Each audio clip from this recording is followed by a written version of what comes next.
Bonjour à toutes, bonjour à tous. Aujourd'hui, nouvelle vidéo sur la chaîne Le Garage PTS. Vidéo qui va concerner la fiabilité aujourd'hui. Merci à vous d'être toujours plus nombreux à aimer, à commenter, à vous abonner sur la chaîne. Si ce n'est pas le cas, n'hésitez pas. Vous aurez donc accès comme ça aux différents contenus anciens sur toutes les catégories proposées.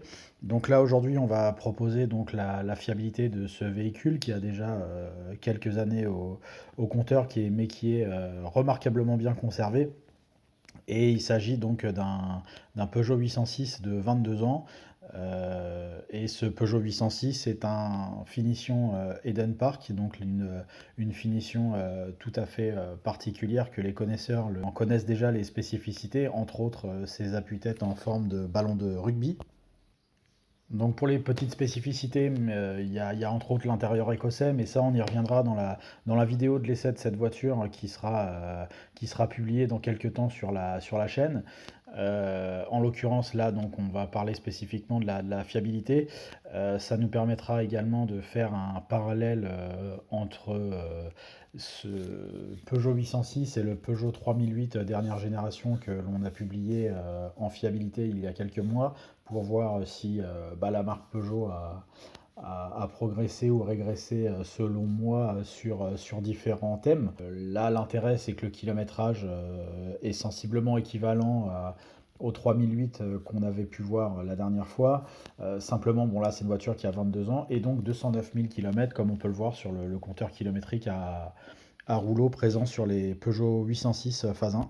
Donc ce Peugeot 806 qui est dans un état remarquable, qui est quasiment une première main. Le premier propriétaire devait être une voiture de direction, puisque l'actuel propriétaire l'a immatriculé au bout de quelques mois, donc voilà, c'est une voiture de direction. Le Peugeot 806 donc, est un véhicule avec une plateforme commune au Lancia Zeta, Citroën Evasion et Fiat Ulysse, et également à un dérivé utilitaire, donc Peugeot Expert, Fiat Scudo et Citroën Jumpy. Donc c'est des véhicules qu'on voit encore nombreux sur les routes.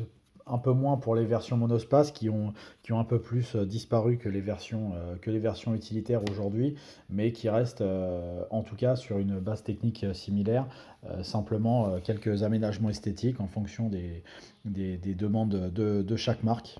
Donc la qualité des peintures sur les Peugeot 806 sorties de ce modèle-là qui est plutôt très très bien conservé, hormis quelques rayures malheureusement de clés sur le côté. Mais très généralement, de ce que j'ai pu voir moi des Peugeot 806, la qualité des peintures est nettement meilleure que ce que proposaient les autres gammes Peugeot de l'époque, aussi bien sur de la métallisée que sur des peintures brutes, enfin pas brutes mais juste vernies. Alors bien sûr, il va y avoir quelques exemplaires soit mal entretenus, soit qui ont subi beaucoup le soleil, qui vont avoir une peinture défraîchie au bout de 20 ans. Mais globalement, l'aspect est quand même nettement meilleur de ce côté-là que les autres gammes 306, 406, 106, etc. qu'on pouvait avoir à la même époque chez Peugeot. Donc c'est plutôt un bon point de ce côté-là. Donc ces Peugeot 806 qui sont sortis en 1995, on était à l'époque sur la période de transition des séries numéro 5, 205, 405, 605, etc. pour passer aux générations donc 6, 406, etc. Donc on avait une qualité, je trouve, nettement meilleure, comme je le disais, au niveau de la pose de la peinture et de la durée dans le temps de celle-ci. On était équivalent en termes de qualité à de la peinture de 605 qui je trouve aussi était de meilleur goût, même si c'est vrai qu'aujourd'hui la 605 on n'en voit plus ou quasiment plus sur les routes, mais en tout cas la qualité générale de la peinture est nettement meilleure je trouve que sur les autres gammes, soit des séries 5 soit des séries 6 de chez Peugeot qui étaient en année charnière, hein. Je rappelle, le 806 est sorti en 1995. Au niveau des boucliers, aussi bien à l'avant qu'à l'arrière, la qualité est également meilleure que sur d'autres marques ou sur d'autres produits de chez Peugeot. Ils sont en matière plus dure. Ils se déforment pas, ils sont moins sensibles au choc, donc ça c'est plutôt pas mal.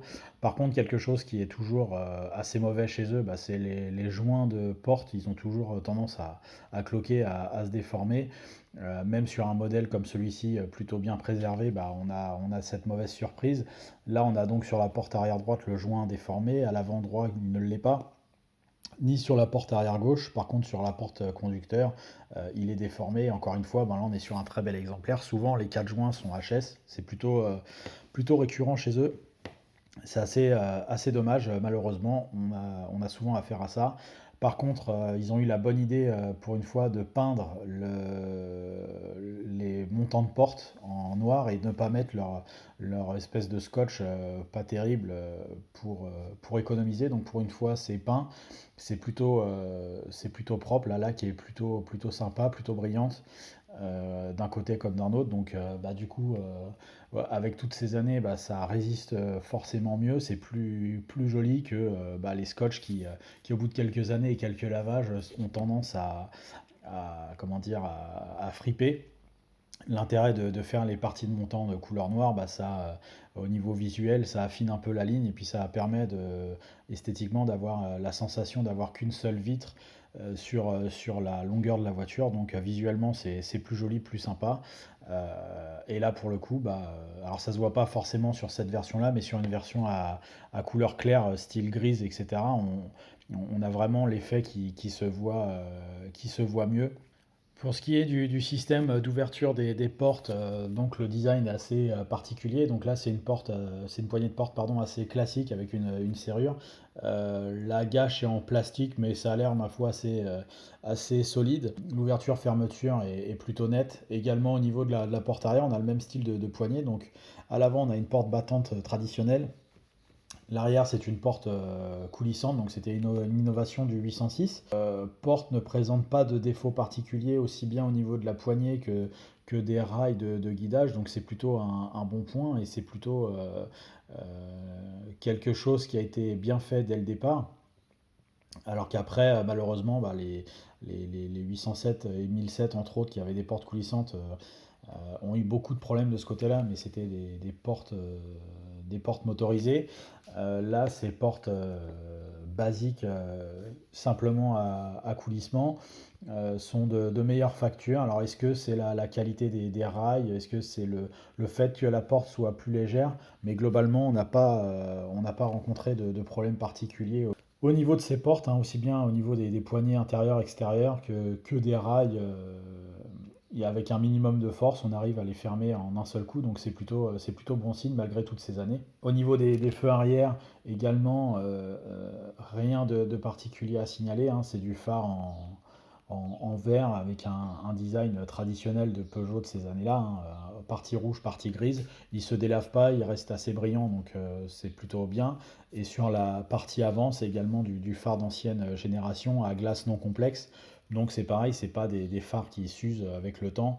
Parfois ils peuvent noircir si l'ancien propriétaire ou vous avez mal mis votre cabochon de feu, donc avec la poussière, etc.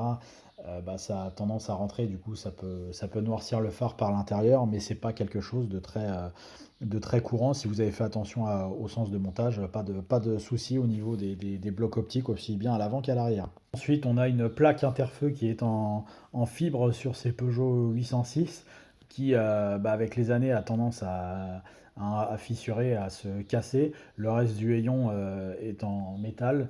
La partie centrale, hein, la plaque interfeu, là où vous avez votre plaque d'immatriculation, c'est de la fibre. Bon, elle a tendance souvent à fissurer. Donc c'est un petit peu dommage de ce côté-là, parce que même si vous faites attention, bah, comme sur un exemplaire comme celui-ci, bah, ça fissure malheureusement. Maintenant, pour le côté global de cette voiture, la partie extérieure est plutôt de bonne facture, hein, malgré les années et les kilométrages élevés qu'on peut avoir. L'extérieur vieillit plutôt bien dans l'ensemble. Autre bon point pour moi concernant les Peugeot 806, c'est leur bonne tenue à la corrosion. Globalement, j'en ai regardé quelques-uns depuis pas mal d'années. J'en vois très peu corrodés, voire même pas du tout, au niveau des passages de roue, que ce soit à l'avant, à l'arrière. Alors bien sûr, ça n'empêche pas de contrôler si vous en convoitez une, de bien regarder l'ensemble du châssis, des bas de caisse, etc. Mais c'est une voiture qui est plutôt épargnée hein, pour une voiture des années 90. Elle est assez épargnée de ce côté-là, aussi bien des tours d'aile à l'intérieur que des bas de caisse. On n'a rien de spécial, c'est plutôt bien protégé. Donc c'est signe aussi encore une fois, peut-être d'une qualité de peinture un peu supérieure à ce que faisait Peugeot et donc peut-être des tôleries aussi supérieures. Donc ça, c'est également un bon point pour finir sur l'ensemble de cette carrosserie de voiture. Pour ce qui est des trains roulants de la voiture et plus particulièrement des pneumatiques, c'est une voiture qui va utiliser des pneus traditionnels à flanc haut avec une usure moindre, hein. On n'est pas sur du pneu sport. Et du coup, ça participe au fait que l'ensemble de ces pneus ne s'use pas particulièrement vite. À l'arrière, on a des pneus qui ont aujourd'hui 10 ans de montage et qui sont à peine à mi-usure. Ça, c'était à l'arrière, pardon. Et à l'avant, on a droit à des pneumatiques qui ont 4-5 ans de montage, qui ont à peu près 35-40 000 km et qui sont également pareil à mi-usure. Donc vous pouvez tabler sur du 60 000 km sur l'avant, et à l'arrière, ce sera plutôt les années qui vous feront changer les pneus plutôt que leur usure. Sauf si vraiment vous roulez beaucoup, là c'est encore un autre cas. Pour ce qui est de tout ce qui est suspension, rotule, etc., on est sur une voiture qui est dérivée d'un utilitaire, donc c'est du très très costaud et du fait pour durer. Pas de contre-indication particulière, si ce n'est l'entretien courant, les vérifications courantes. Hormis ça, il n'y a pas de faiblesse majeure à signaler sur tous ces points. Donc pareil, un bon point sur l'ensemble des trains roulants de cette voiture. Donc on va pouvoir passer à la partie intérieure de cette voiture, de ce Peugeot 806. Pour moi, il a un design, alors j'en parle pas, mais bon, euh, il a un design plutôt agréable à première vue au niveau de son dessin de tableau de bord, etc. C'est pas forcément quelque chose qui me déplaît. Par contre, ce qui est dommage, c'est l'ensemble des qualités des matériaux employés et des assemblages qui sont plutôt moyens. Tous les plastiques sont très bas de gamme. Tous les commodos, etc., c'est vraiment de la pièce grossière, on dirait du Lego un petit peu. Enfin voilà, il y a pas tellement de mots. C'est plutôt agréable en termes de dessin, mais il n'y a pas de souci. Mais après, pour un monospace, et on est censé être dans une voiture agréable à mener et à utiliser, tout ce qui est plastique, c'est très bas de gamme. Les commodos, c'est du très bas de gamme. Les aérateurs, encore pire. Le volant, il est très particulier. Enfin, franchement, il y a pas tellement de mots pour dire. Là, ils ont vraiment pris le côté utilitaire de la voiture. Ils ont gardé la planche de bord des Jumpy, des Peugeot Expert, etc. Donc des camions. En mettant ça dans une voiture dite monospace familiale pour un grand confort, c'est assez dommage. Surtout que c'était une voiture qui avait quand même un certain prix neuf au catalogue, et du coup je trouve ça assez dommage d'avoir utilisé ce style de matériaux sur cette voiture. Donc l'ensemble du tableau de bord fait plutôt toc, hein. Vous l'aurez compris de ce côté-là, hein. Malheureusement ça a tendance à faire des clongs assez forts un peu partout, donc c'est dommage. Pour ce qui est des panneaux de porte, on est sur la même température, hein, un grand tissu qui recouvre l'ensemble du panneau, et le reste des plastiques, voilà, qui font très jouet, donc c'est assez... voilà, c'est dommage, c'est dans la même température que le tableau de bord, hein. Cette poignée de porte, c'est de la poignée de porte de Twingo. C'est dommage, hein. Regardez, même toutes les commandes de rétroviseur, de vitres, etc. Enfin, voilà, tout ça, c'est très basique dans son dessin, dans son approche. Ça fait très jouet, très Lego. Bon, c'est assez dommage de ce côté-là, hein, pour une voiture haut de gamme. Le vrai problème, c'est que vous achetiez à l'époque une Peugeot 106 ou une Peugeot 806 qui représentait le haut de gamme, vous aviez droit à la même qualité sur les garnitures. Donc c'est assez dommage de ce côté-là, hein, d'avoir privé les clients de belles finitions sur des voitures hautes.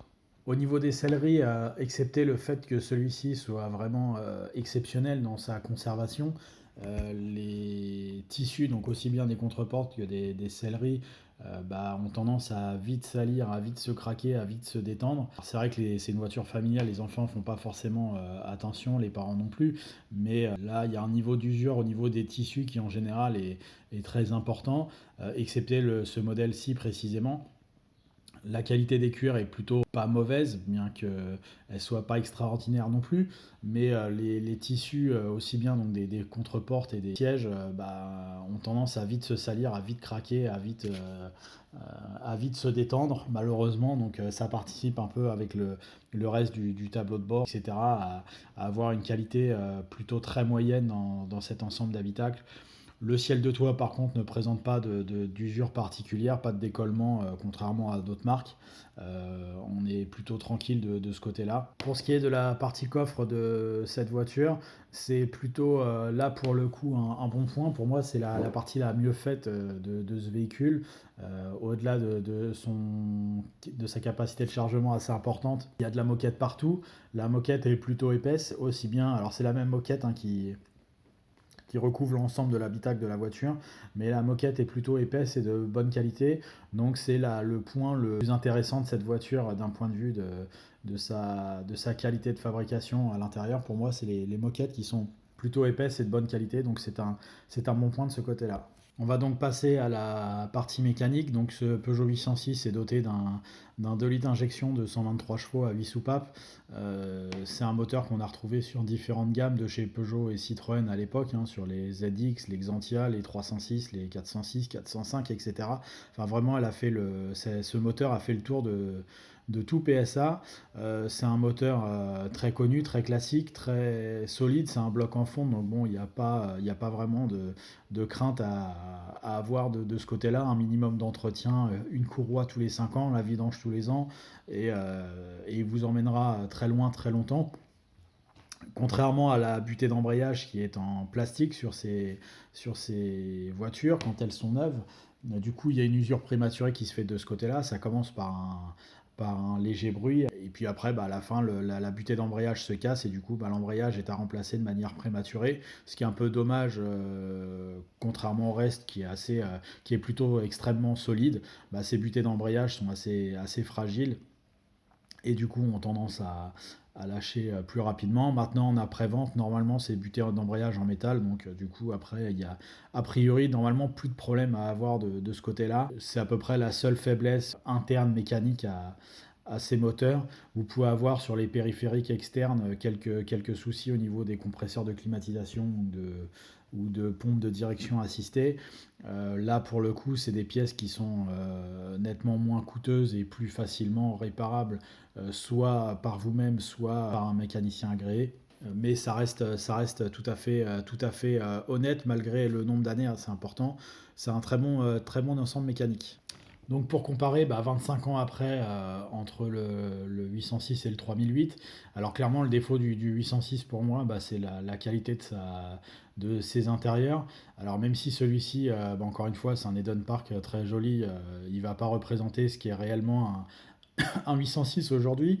Donc comparativement, c'est vrai que Peugeot a fait d'énormes progrès sur les qualités des intérieurs, bien que je demande à voir au niveau technologique ce que ça va donner dans 10, 15 ou 20 ans, pour voir aussi bien l'aspect que la durabilité des équipements. Par contre, à l'extérieur, je trouve que comparativement, ça a bien baissé en termes de qualité, aussi bien au niveau des alignements, etc. Je trouve que c'est un peu moins sympa et un peu moins bien fait que cette voiture. Bien que le 3008 ait progressé par rapport au 807, mais il y a une grosse baisse de qualité. Donc c'est mieux à l'intérieur, c'est moins bien à l'extérieur, et c'est nettement moins bien pour moi niveau mécanique. C'est beaucoup moins fiable, beaucoup moins fait pour durer dans le temps. Ils ont énormément perdu de ce côté-là, ce qui faisait l'une de leurs qualités premières. Donc c'est assez dommage pour moi d'être arrivé là. Donc globalement, je pense que le Peugeot 806, comparativement aux années, remporte le match de la qualité entre les deux voitures par rapport au 3008 dernier modèle. Je préfère en termes de qualité le 806 que le 3008, ça n'engage que moi. Donc à choisir, si les trois étaient neufs entre le 806, le 807 et le tandem 3008-5008 dernière génération, sans hésiter le 806, pour moi c'est celui qui représente un meilleur véhicule, un meilleur compromis. Il n'y a pas de doute là-dessus. Voilà, c'est un peu dommage que Peugeot ait régressé alors qu'ils pouvaient faire des voitures de plutôt bonne facture à ce moment-là sur de la voiture assez haut de gamme. Voilà, merci à vous d'avoir suivi cette nouvelle vidéo d'avis fiabilité. Merci encore d'être toujours plus nombreux sur la chaîne Le Garage PTS. N'hésitez pas à aimer, à commenter. À bientôt, merci à vous.